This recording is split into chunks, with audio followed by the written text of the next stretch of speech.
Welcome back, fiber folk, and December is upon us. My name is Trent. I'm the Weft Wright. Welcome to my studio here in the mountains of North Carolina. I am very excited for this time of year.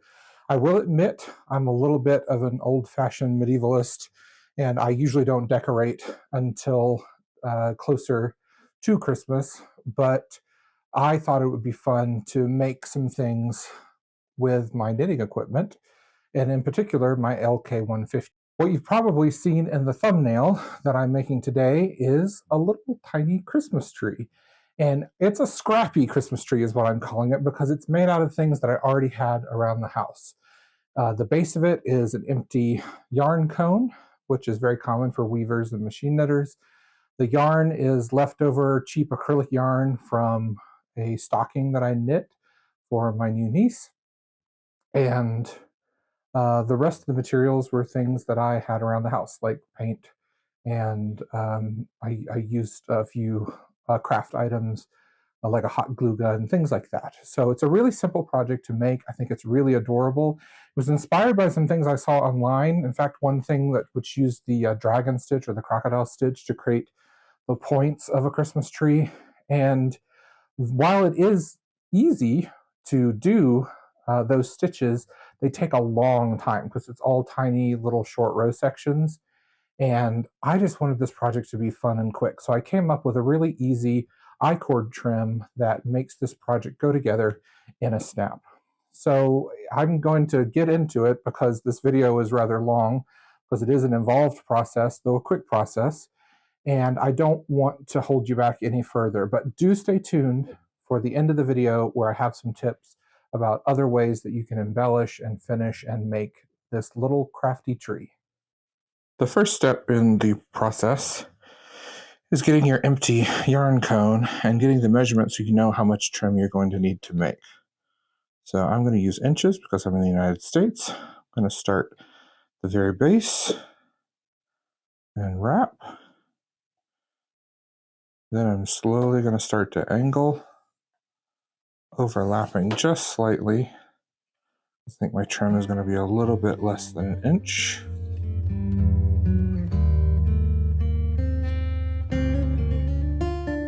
An inch wide, I should say.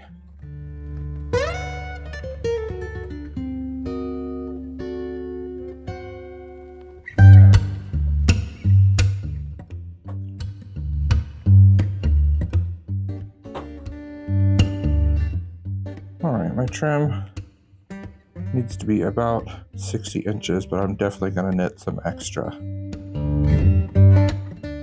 I set my row counter to 0, 0, 0. And for this thick worsted weight yarn, I'm going to do a I-cord of 4 stitches. So I'm going to E-wrap those 4 stitches.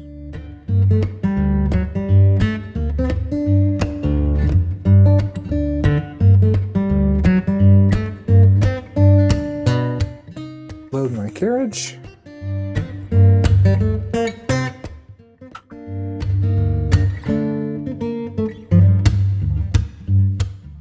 Make sure it's not caught in the brushes. Knit 1 row.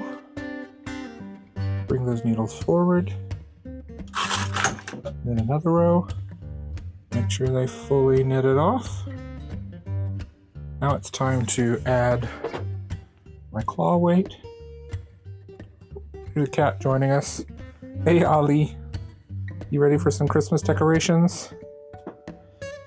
And now I'm going to set my carriage for slipping. I'm going to set my carriage to slip in one direction, and I'm going to choose the right direction. So I'm going to take this lever and push it down to the circle. You get the option of the triangle or the circle. The circle is towards you, and you're going to press the right slip lever toward you.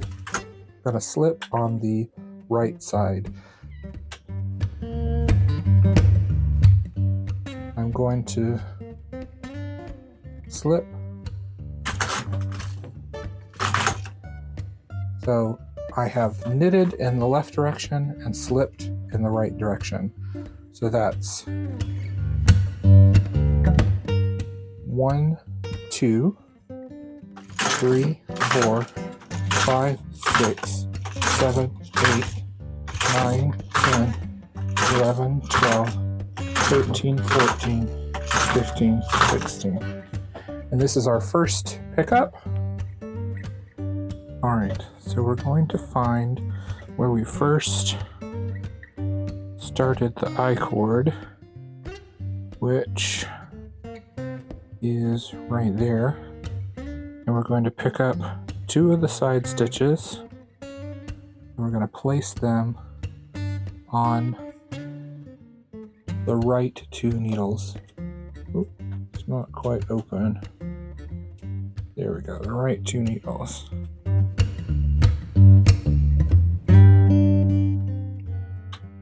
I like to pull out all of my needles to help it knit off, and then I'm going to knit 16 more rows.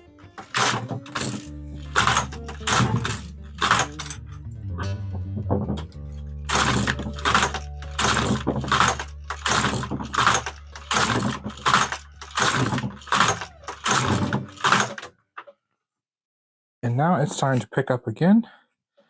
I'm going to observe where I picked up last time. I'm going to grab 2 stitches from the left edge.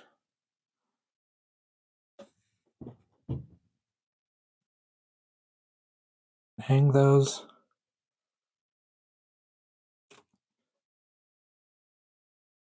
This is really hard to do with the camera. Hang those on the right 2 needles and knit another 16 rows.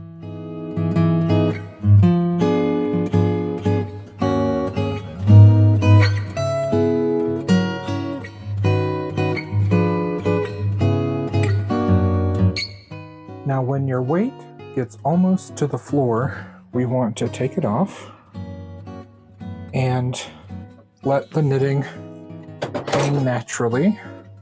And I'm going to measure from the last loop I made down to my starting point. It's just about 20 inches, and that was 284 rows. It's actually half of that because we're slipping in one direction. But if I want to get another 60 inches, I need to do this 20 inches 2 more times. So that would be 500 and, I'm bad at math in my head. 568 rows, I think. So I need to do another 568 rows. I'm going to set my row counter back to 0 and try to remember 568. You can always stop and measure though, but that should give me roughly 60 inches, and then I'll do a little bit more. Oh, forgot to add my weight back. It is important to keep weight on this.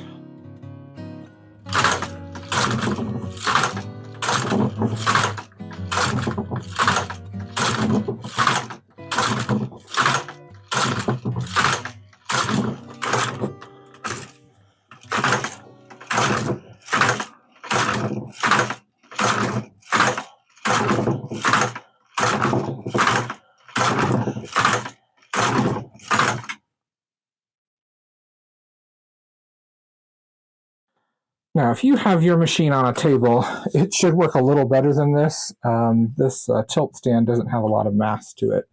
But either way, it's going to be a little challenging to get this an even flow because this yarn is so thick.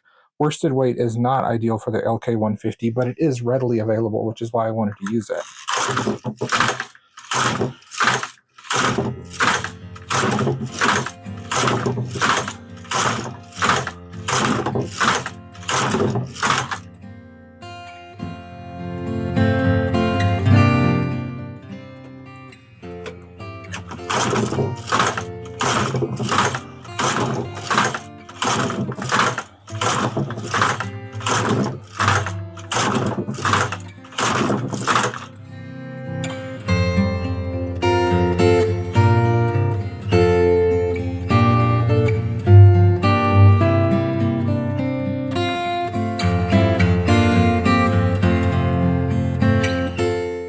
Alright, I have measured and reached my final goal, which is roughly 70 inches.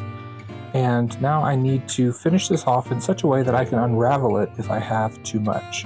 So I've just knitted 16 rows. I'm going to do my final pick up and hang. So I'm going to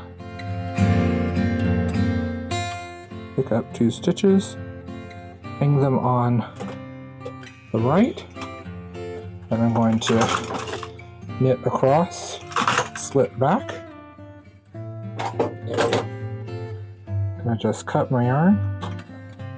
And now I have some contrasting yarn on a darning needle, and I'm going to sew this off. So I'm going to bring these all the way forward and just put my needle through each stitch, pull my yarn through, and that's going to hold those stitches for me until I know I need to unravel them. Alright, here is my empty yarn cone.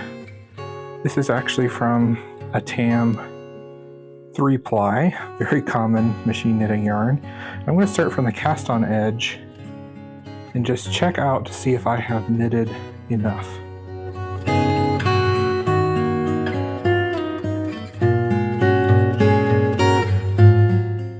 Ooh, it's pretty close,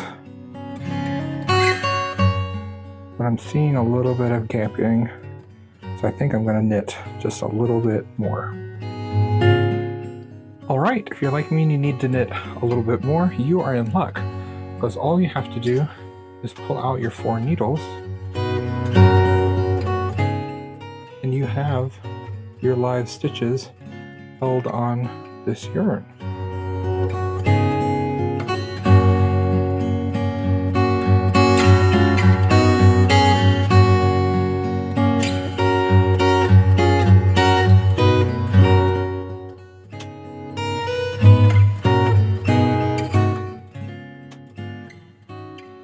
Pull out your yarn now, and I've already knitted 1 row, if you'll remember, so I'm going to knit 15 more rows.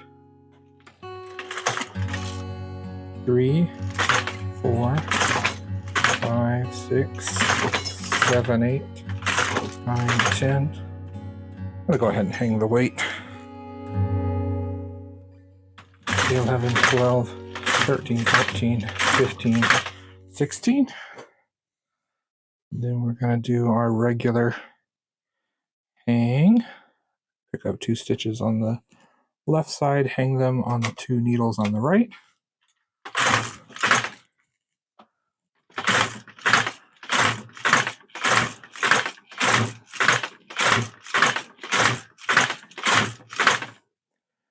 Alright, so I just finished up doing about that much more. I think that'll get me to where I need to be.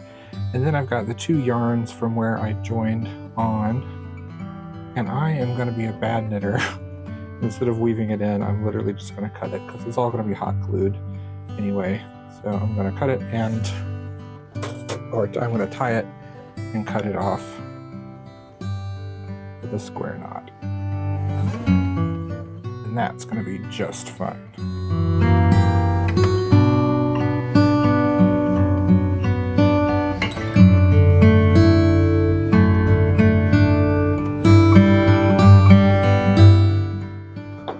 Alright, we have our cone, we have a pair of scissors, a darning needle, our trim, and a hot glue gun.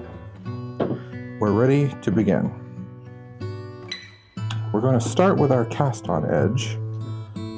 You'll remember we held stitches on our cast off edge where we didn't actually cast off. So we're going to start on the end that we cast on with. We're going to put a dot of hot glue.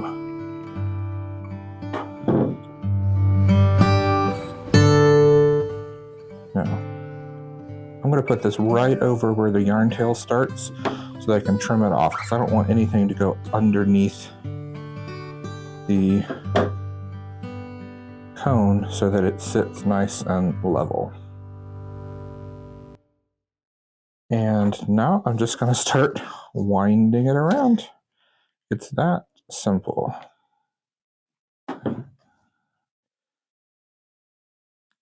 All of the little bumps should be going in the same direction. If they're not, your yarn or your trim has been twisted.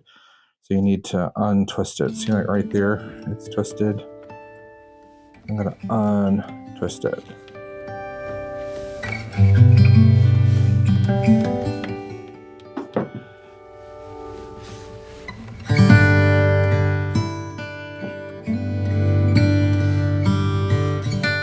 And when we get around to the beginning, I don't want there to be any gaps. So I'm going to continue to glue this straight right there.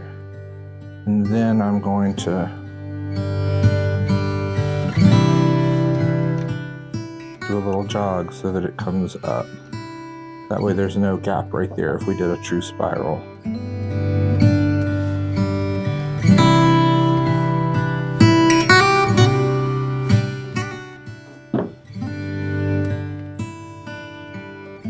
And then I'm going to try to space this out so that where there is a divot in this area of the trim, there is a little peak in the next layer. I just think it looks better that way in my experimentation.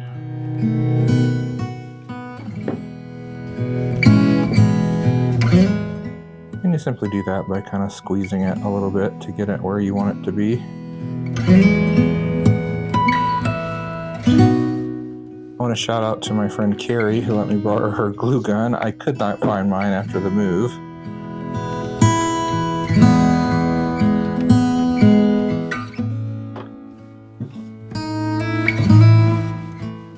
Need another glue stick.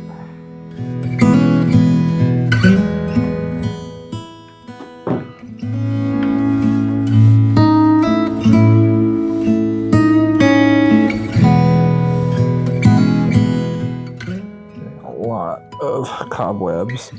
If you didn't know this trick, you can actually take a hair dryer and blow a hot hair dryer onto your project, and that will blow away, slightly melt and blow away all those hot glue cobwebs, which are so pesky sometimes. Once again, I'm making sure that I untwist the trim as I go so that all of the little bumps are going in the same direction. See how that's twisted there? Then I untwist it.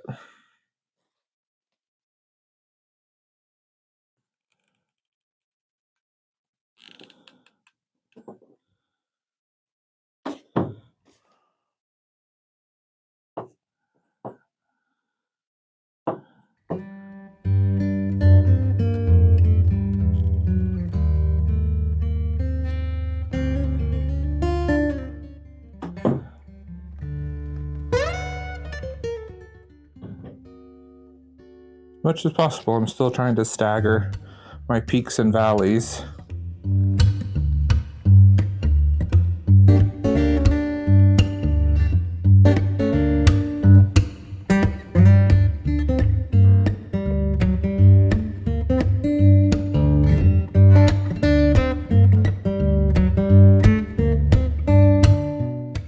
All right, it looks like I knitted just enough, which is a little bit frightening.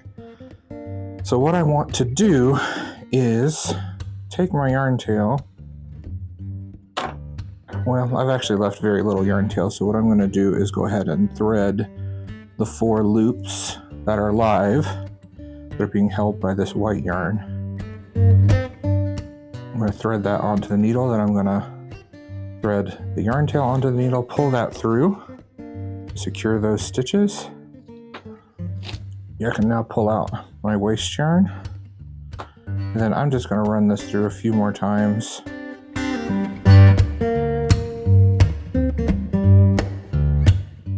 Just to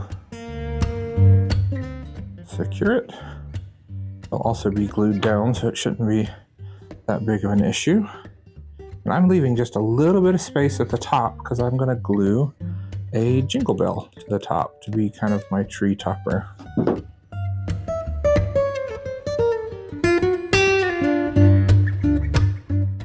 All right. Now I'm just going to I'm going to use my paintbrush maybe and stick my yarn down in the hole. I'm nervous about cutting it too close.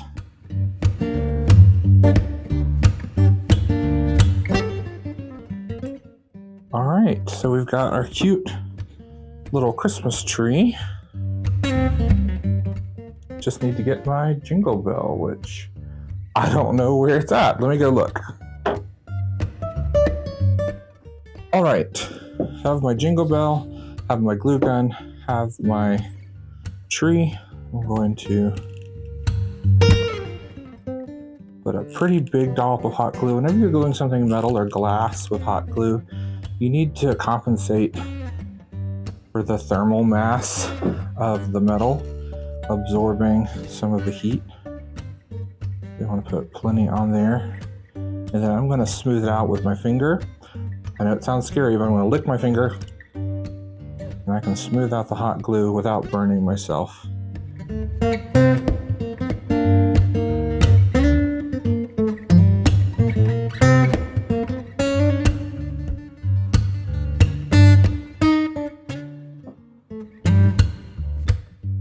Now at this point you could add other trims and decorations.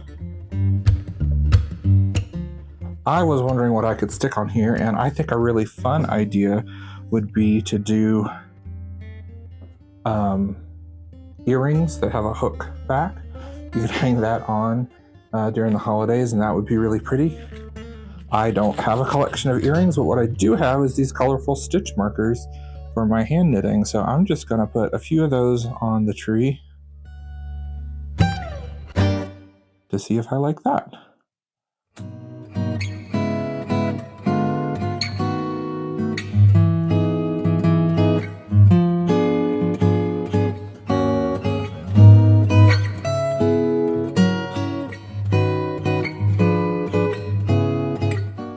All right, now I will admit that I don't like this little gap where I can see the paint right there.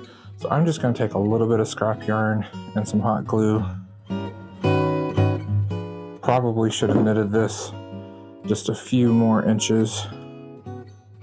It's really hard to guess when you're wrapping how much exactly you need. I'm going to just take some yarn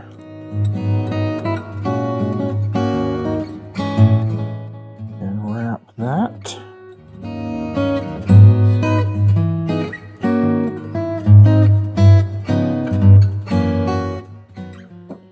Actually finishes off the jingle bell nicely.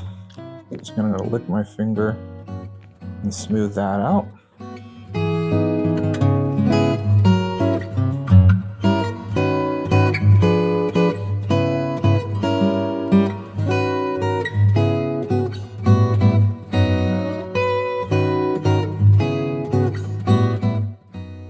Where did my stitch marker fall away from? I don't know.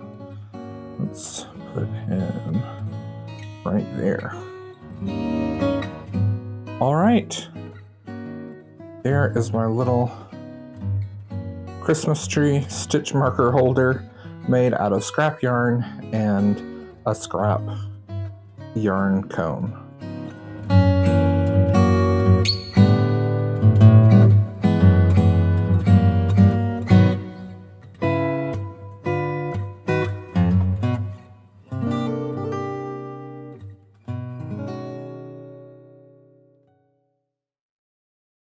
And there you have it, my adorable little crafty, scrappy tree.